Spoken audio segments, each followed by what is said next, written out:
కేసీఆర్ మీద కక్షతో ఇవాళ రైతుకు శిక్ష వేసే ప్రయత్నం చేస్తా ఉన్నారు.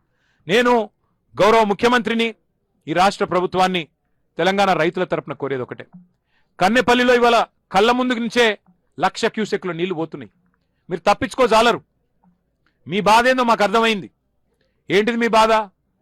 ఇప్పుడు కన్నెపల్లిలో పంపులు ఎత్తితే, ఆ గేట్లు ఎత్తితే నీళ్ళు వస్తాయి, మీకు కూడా తెలుసు. మీకు వారం రోజుల్లోనే అన్ని రిజర్వాయర్లు నింపే కెపాసిటీ ఆ పంపులకు ఉంది. బాహుబలి మోటార్లు పెట్టింది కేసీఆర్. ఒక్కొక్క మోటార్ కెపాసిటీ 139 మెగావాట్లు. అద్భుతమైన పంపులు. ఇంజనీర్లను అడిగినాం, ఏమైనా మెయింటైన్ అయినా చేస్తుర్రా అంటే, సంవత్సరం ఆయే సార్, ఎవరు దిక్కులేడు, కానీ మేమే మెయింటైన్ చేస్తున్నాం, ఏదో అట్లా కాపాడుతున్నామని చెప్తున్నారు. వాళ్ళ వాస్తవం ఏంటంటే, మీ భయం మాకు తెలుసు రేవంత్ రెడ్డి గారు. మీ భయం ఏంది? నీళ్ళు ఇస్తే యూరియా ఇయ్యాలి. నీకు యూరియా ఇచ్చే తెలివే లేకపోయా. నీళ్ళు ఇస్తే యూరియా అడుగుతారు కదా రైతులు, నీకు యూరియా ఇచ్చే ముఖం లేదు. నీళ్ళు ఇస్తే పంట వండుతుంది. పంట వండితే మళ్ళీ నువ్వు పంట కొనాలనే. పంట కొనాలంటే నీకు తెలివి లేదు. సంచులు ఇచ్చే తెలివి లేదు. పంట వండితే మళ్ళీ కరెంట్ ఇవ్వాలి. కరెంట్ ఇచ్చే తెలివి అంతకంటే లేదు. పంట వండితే మద్దతు ధర ఇవ్వాలి. మళ్ళీ రైతుల ఖాతాల్లో పైసలు వేయాలి, అది ఇవ్వాయే. పంట వండితే మళ్ళీ బోనస్ ఏదని అడుగుతాం.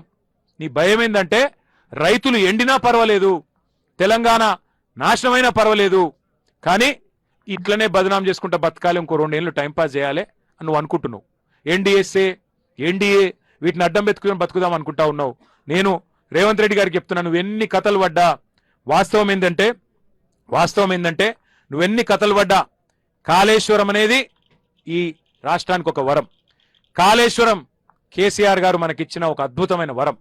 నువ్వు కాళేశ్వరం వరం ఎట్లనో, నువ్వు ఈ రాష్ట్రానికి శనేశ్వరం.